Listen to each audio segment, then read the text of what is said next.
a faded shirt, plastic sandals, and a baseball cap. He walked up to a famous Atieke street stall. Dust from the road, lively chatter and laughter filled the air. No one recognized him. Ibrahim Traoré. He sat at a wooden table beside a few men who were eating. The vendor, a middle-aged woman, brought over a steaming plate of atieke. Vendor. Been traveling far, uncle? You look like a stranger. But don't worry, my atieke is the best on this street. Ibrahim, smiling softly. I've heard just that. Had to come try it for myself. He began eating. At that moment, two men at the table behind him started whispering in a mix of French and Morse-like code, unaware that Ibrahim could understand. Man 1, in a deep voice. Friday night. North Gate. Delta team will create a distraction. Then, we head straight to the strategy room. Man 2, hesitating. And him? What if he's still there? Man 1, he won't be. That night, he's leaving the capital for a security summit. Everything's arranged with our insider. After finishing their food and murmuring about the plan, the two men stood up, leaving behind scraps of atieke, and slipped into a narrow alley behind the market. Ibrahim set down his chopsticks. Quietly, he wrapped the rest of his atieke to go, and casually began to follow. Man 1, in a low voice. We're still short 6 men for the eastern flank. I've got the list at the usual place. Discharged soldiers. They're hungry and angry. Man 2, what about the weapons? Man 1, glancing at his watch. Goudron Black Market, after 9 p.m. The Nigerian dealers bringing in a shipment of AK-103s with suppressors. The payment's already been wired through a crypto wallet. They slipped deeper into the alley, where the streetlights didn't reach.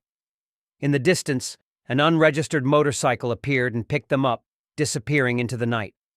A few minutes later, a street vendor passed by and discreetly received a folded note from Ibrahim Traoré. The paper was opened, revealing a short-coded message. Friday night, North Gate, Delta Team, Insider, armed and dangerous. The security commander immediately activated Ghost Mode, full electronic surveillance of the military base and instant tracing of calls near the northern gate. Night fell pitch black, with only a faint moonlight casting shadows across the dry grass fields behind the compound. A soft breeze stirred the flags hanging along the wall. The gate stood slightly ajar. Inside, tired guards yawned, unaware that tonight would decide the fate of their nation.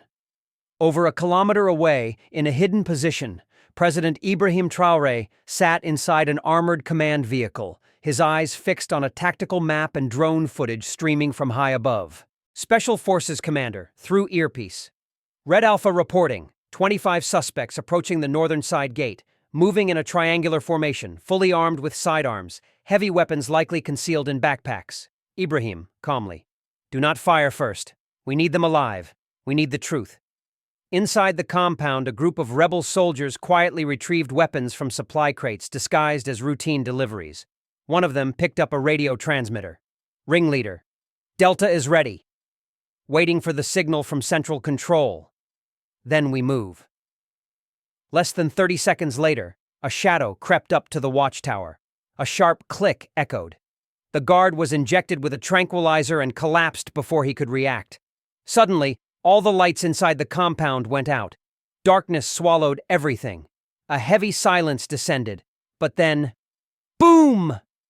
Blinding floodlights from all 4 directions exploded on, illuminating the heart of the base. From the sky, drones locked onto targets with laser pointers. On the ground, the president's elite forces stormed in, equipped with electromagnetic weapons, suppressors, and chest-mounted body cameras. A loudspeaker crackled to life.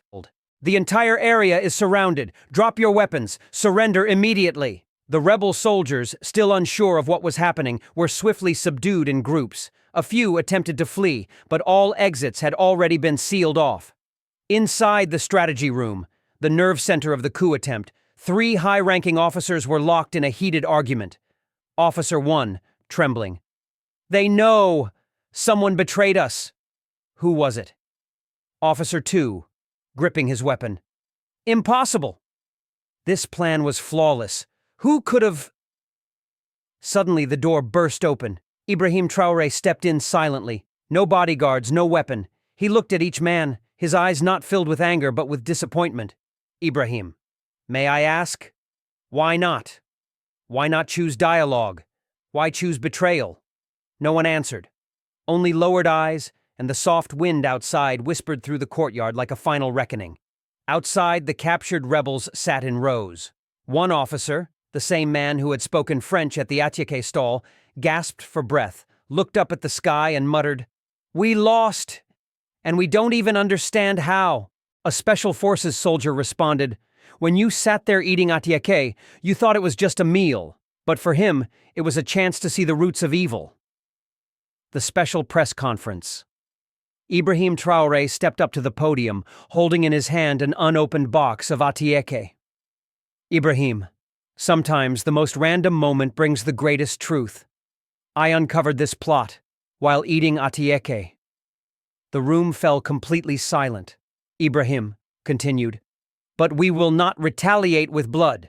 We will counter with transparency, justice, and unity." At the same street stall, the vendor received an envelope from a stranger. Inside was a new business license, along with a note. "Thank you for the anti-coup that day. This country needs people like you." Her cheeks turned red with emotion. On the small TV in the corner of her stall, footage played of the president walking through a local market, still modest, still without an escort. Narrator's voice. He didn't just stop a coup. He reminded the entire nation that sometimes defending your country starts with a plate of anti-coup.